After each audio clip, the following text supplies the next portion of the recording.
You know what I'm sick and tired of, Harry? I'm sick and tired of having to eke my way through life. Sick and tired of being a nobody.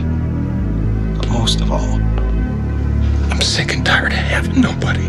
I started to say, what if I can pull this off? What if I can become someone that no one thinks I can be? You're not going to score on every shot. Right. Doesn't mean you shouldn't take the shots. Doesn't mean you shouldn't try to hit the goal. And almost every successful person that I have ever encountered has gone through not a month or a year, but many years of doing work without reward. He said, we live in a society where mediocrity is often rewarded. And he went on to say something about these men detest mediocrity. And I wanted to be a man that detests mediocrity. It doesn't matter who we are. What matters is our plan. My name is David Goggins. I created Goggins. Goggins is the guy that can take anything you put in front of him. You want to break my motherfucking legs? So be it.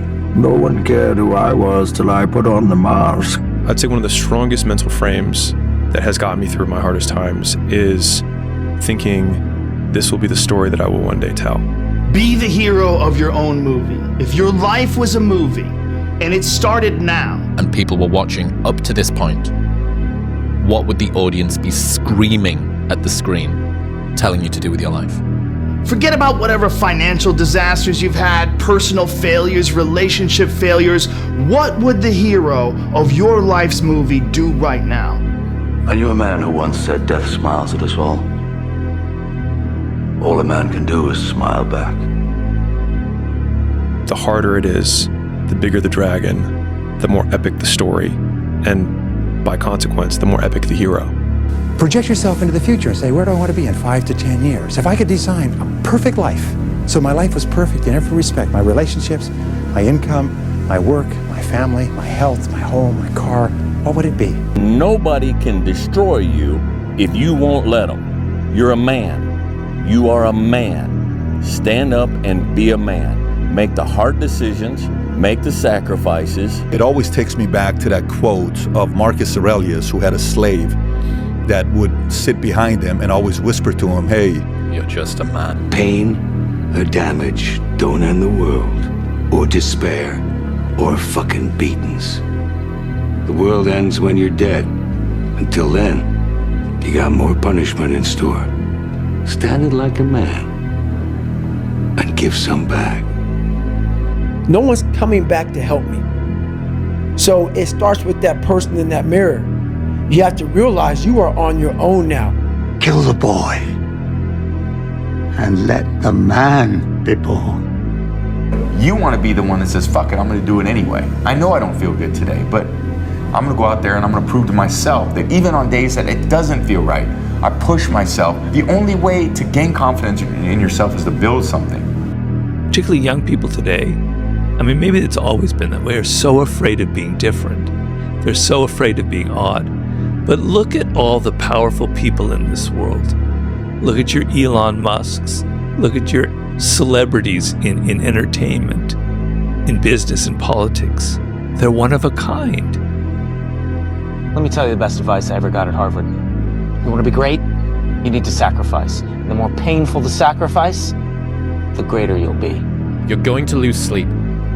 You'll doubt whether it'll work. You'll stress to make ends meet.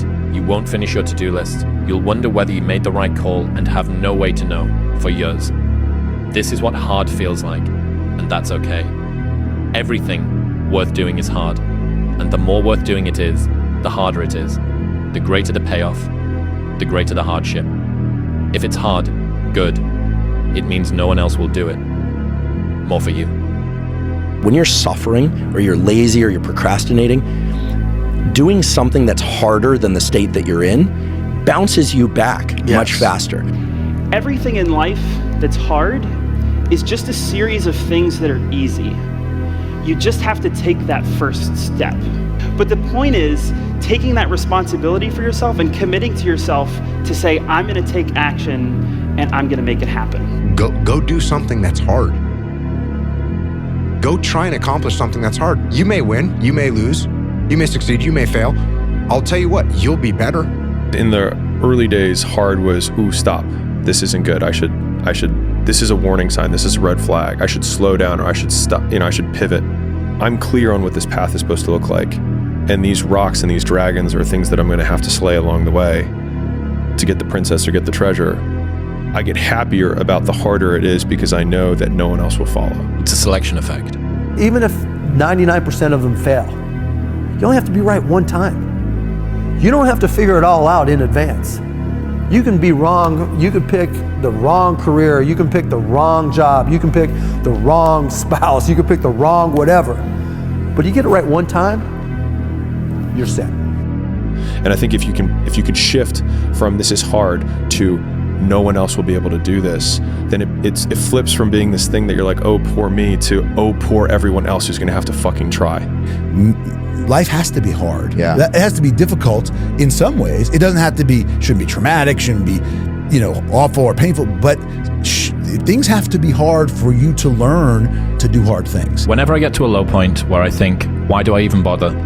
I just remind myself, this is where most people stop, and this is why they don't win. Yeah. And this world, like it or not, is going to demand that you do hard shit. If you want to have anything, if you want to be able to provide for your own family, have your own dreams, have, the things that you want to have, because if you don't do it, the guy next to you is going to do it better, or the woman over here is going to do it better, and you're going to lose out. Out of the 100 men that go into war, 10 shouldn't even fucking be there. 80 of them are just targets. 10 do most of, or 9 do most of the fighting. 1 is a warrior. It might not be okay to work your life away, but it is okay to work your 20s away. And so many of the realizations that we have arrived at are only really accessible to you because you've closed the loop of all of the ones that you needed to first. There's so many people who just show up to life that shouldn't even fucking be around. And there's few people who do all the work. I wanted to be part of that 9, and I'm working towards being that 1. 85 to 90% of life is just showing up. Show up. If you show up, there's a chance something could happen. What is the best advice you've ever heard or received? Believe in yourself. Second question, what is the worst advice you've ever heard or received? It can't be done. You have to be a little maniacal with the shit. Maniac, right? That word isn't good in a lot of situations, but when you're pursuing your destiny, when you identify with your destiny, you have to be selfish, you have to be maniacal, you have to be uncompromising. I'm not done. So I'm not gonna speak to you like, oh man, everything is great. No, I have a lot more shit to do. A lot more shit to do.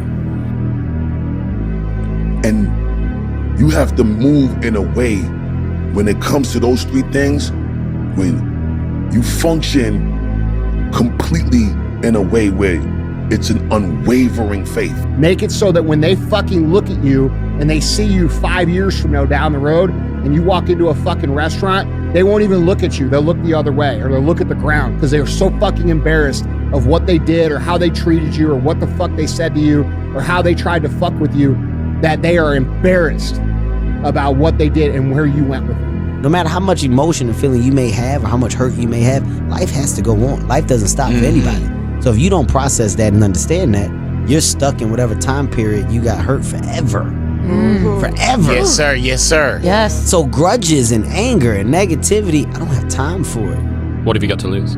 Exactly. And that was it. And it was like, I have nothing to lose. If everybody who's like at the bottom and feels like they have nothing going for them, reframe that as I have nothing going for me, which also means that I have nothing to lose by taking action, it makes you a much more dangerous person. Pressure changes everything, pressure. Some people, you squeeze them, they focus. Others fold. Can you summon your talent at will? Can you deliver on a deadline? Can you sleep at night? The odds were stacked against me. I won anyway. Because I win. You won because Edward Darby came forward. You got lucky. Guys like you always think other people get lucky. I don't get lucky. I make my own luck.